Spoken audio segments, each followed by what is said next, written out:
Gauss की प्रमेय का पहला ही अनुप्रयोग है जिसका नाम है अनंत लंबाई के सीधे ऋजुरेखीय चालक तार के कारण विद्युत क्षेत्र की तीव्रता। ये हमें ज्ञात करना है।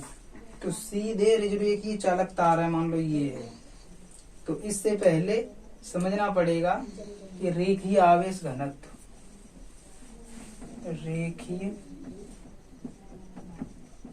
आवेश घनत्व, ये मैं वैसे तो पढ़ा चुका हूँ लेकिन समझने के लिए अभी बता देता हूँ। रेखीय आवेश घनत्व होता है किसी ऋजुरेखीय चालक तार को दिया गया आवेश, मान लो ये चालक तार है, ये चालक तार है, इस पे मान लो मैंने आवेश दिया, ये आवेश है, इस पर एक समान रूप से वितरित हो जाए, ये तो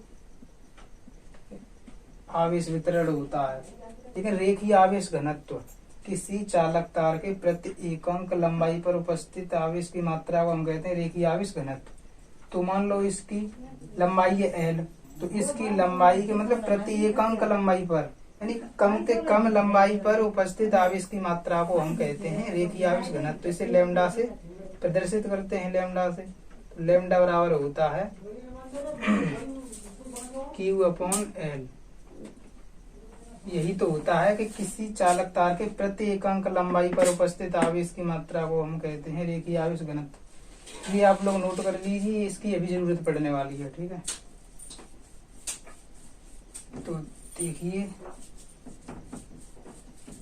हाँ, तो ये जो गॉस की प्रमेय का ये टॉपिक है, ये बंद पृष्ठ के लिए होता है, जैसे गॉसियन पृष्ठ कहते हैं। गॉसियन पृष्ठ होता है बंद पृष्ठ जो खुला नहीं होता है। मान लो इस पर ये कोई रेखा है, ये तार है जिस पर हमने आवेश दिया है Q, और ये एक समान रूप से वितरित हो गया है, आपको दिख रहा है। अब इसी चालक तार की RS त्रिज्या मानकर ये हमने गॉसियन पृष्ठ बनाया है। ये बेलनाकार आपको दिख रहा है, ये हमने अलग से बनाया है। इसलिए बनाया क्योंकि ये जो गॉस की प्रमेय होती है ना, गॉस की प्रमेय क्या होती है, I = Q/ε0। ये बंद पृष्ठ के लिए होती है। तो अगर हम ये नहीं बनाते, बेलनाकारी चित्र नहीं बनाते, तो ये प्रमेय काम नहीं करती, इसलिए ये बनाना पड़ा है। ये बेलनाकार बंद पृष्ठ बनाया है, ठीक है, तो इसीलिए बनाया है। तो हम इसके कारण निकालेंगे इससे कितना विद्युत फ्लक्स गुजरेगा। तो पहले हम निकालेंगे वक्रीय पृष्ठ से, ये वक्रीय पृष्ठ है ये।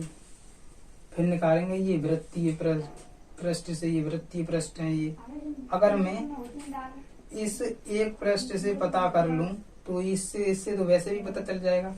तो पूरे के लिए तो नहीं निकाल पाएंगे एक बार में, तो उससे पहले क्या करेंगे, छोटा सा अल्फांश लेंगे, उसके लिए निकालेंगे इलेक्ट्रिक फ्लक्स। अगर उसके लिए निकाल लेंगे, पूरे के लिए तो इंटीग्रेशन करके याद कर देंगे, ठीक है।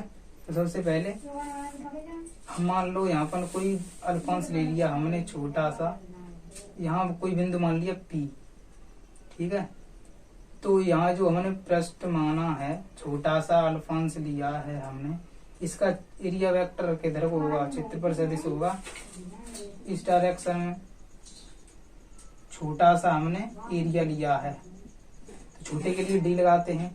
और इसकी यहाँ जो आवेश है Q, मान लो ये Q है, इसके कारण ये रेखा है, चालक तार है, इस पर आवेश है प्लस Q आवेश है। इसके कारण विद्युत क्षेत्रीय तीव्रता किस डायरेक्शन में होगी, तो ये तो पता है, प्लस आवेश के कारण प्लस से बाहर की ओर होती है डायरेक्शन, तो इसकी डायरेक्शन होगी ऐसे करके, ठीक है। तो क्षेत्रफल सदिश और विद्युत क्षेत्रीय तीव्रता के बीच में एंगल 0 एंगल बन रहा है। थीटा मतलब कोई एंगल नहीं बन रहा है, कोण कोई कोण नहीं है, यहाँ 0 है, ठीक है। थीटा बराबर 0 अंश। अब ये तो वक्रीय पृष्ठ के लिए हो गया।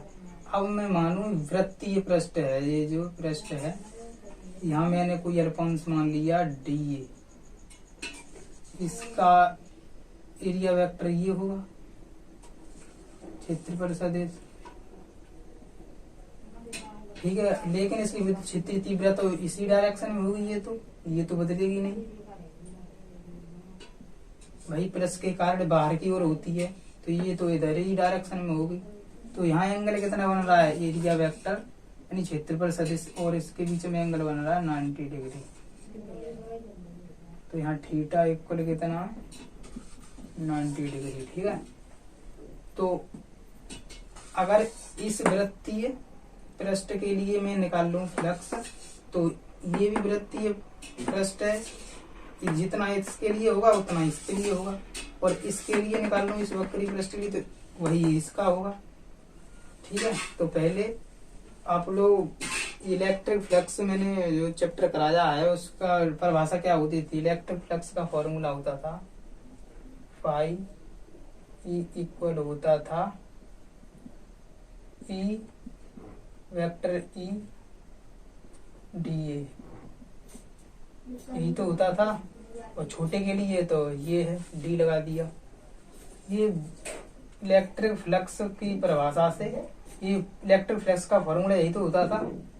तो इस फॉर्मूले से हम निकालेंगे, पहले निकालेंगे वक्रीय पृष्ठ के लिए। तो पहले निकालेंगे हम वक्रीय पृष्ठ के लिए विद्युत फ्लक्स।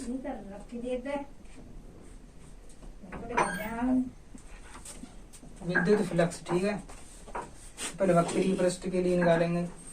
तो लगा दीजिए डी फाई ई इक्वल, ई की जगह पर तो ये है,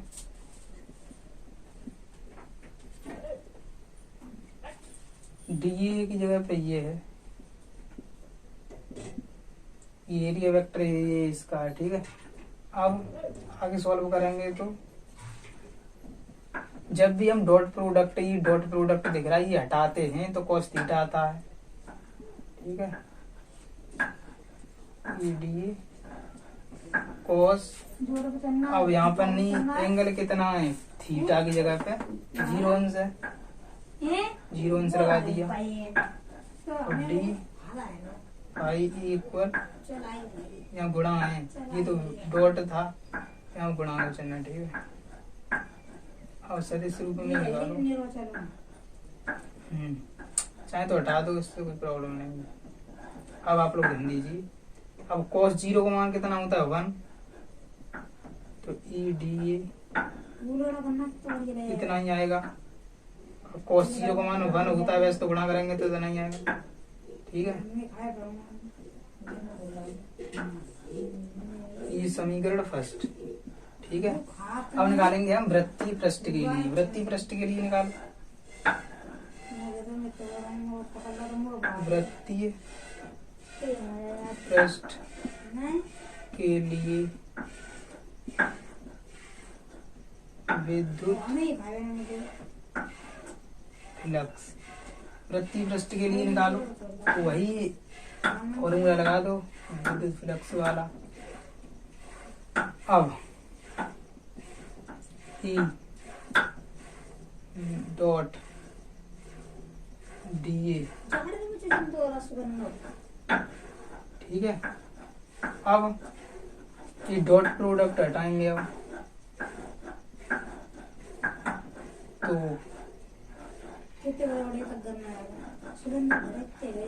ई डी ए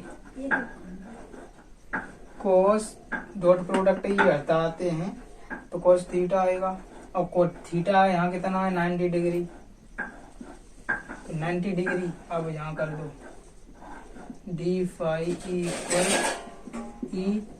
अब एक बार तो cos 90 का मान कितना होता है 0, तो 0 का इसमें इंटू करेंगे ई डी ए इंटू 0, तो ये तो 0 हो जाएगा, यहाँ 0 कर दो। तो इसके लिए कितना आ जाए 0, इसके लिए कितना आ जाए इतना। तो इससे सिद्ध होता है कि ये वृत्तीय पृष्ठ है, वृत्तीय पृष्ठ से कोई भी फ्लक्स नहीं गुजरेगा, क्योंकि 0 आ जाए इसका मान। ठीक है, ये जो वृत्तीय पृष्ठ है ऊपर नीचे का, इससे फ्लक्स नहीं, बिल्कुल नहीं गुजरेगा, बिल्कुल भी नहीं इलेक्ट्रिक फ्लक्स गुजरेगा। सिर्फ गुजरेगा तो वक्रीय वक्रीय पृष्ठ से। तो ये तो सिर्फ ये जो पहले समीकरण में आया है ये तो सिर्फ इतने के लिए आया है, इतनी छोटे सी लंबाई के लिए। अब मैं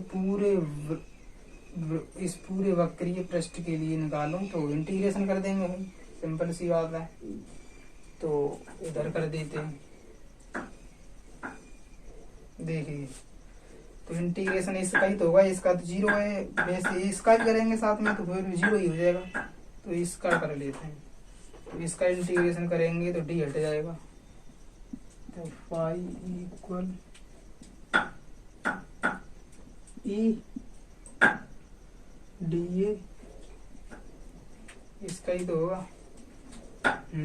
अब ई तो कांस्टेंट है यहाँ, ई आगे आ जाएगा, डी ए रह जाएगा। अब आगे देखिए,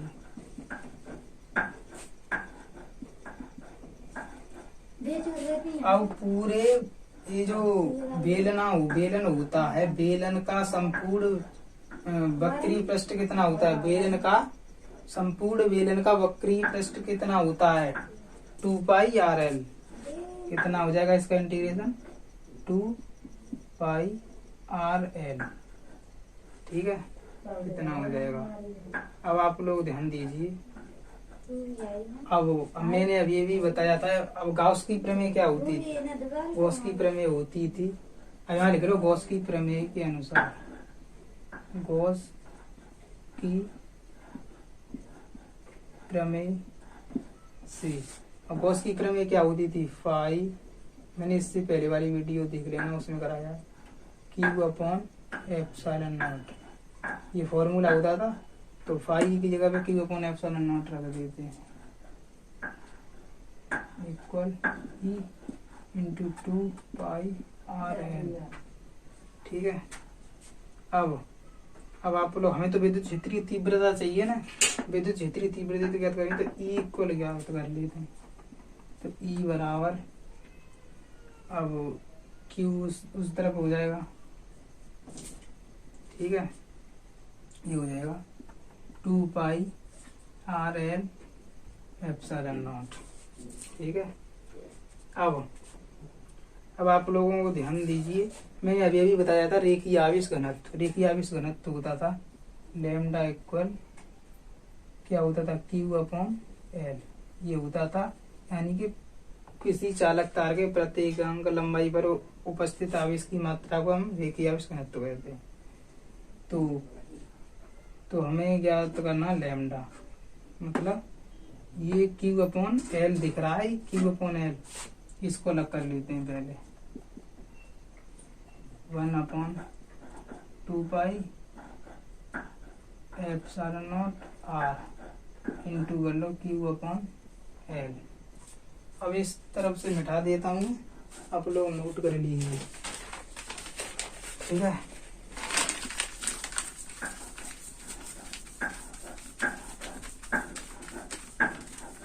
देखिए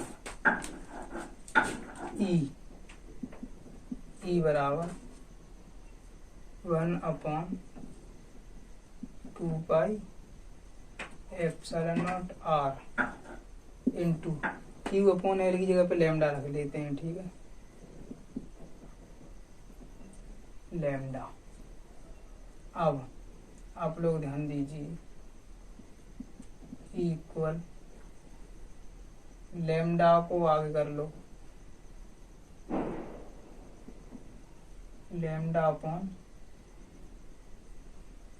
ऐसे कर लो चाहे, ऊपर 1/4 pi epsilon not into 2 lambda upon R, ठीक है। ये भी होता है फॉर्मूला विद्युत क्षेत्रीय तीव्रता का गॉस की प्रमेय के अनुसार। अगर ये 2 को ना लगाओ ऐसे भी हो सकता है, 1/2 pi epsilon not lambda upon R, ये भी ठीक है। दोनों ही ठीक है, सिद्ध हो गया।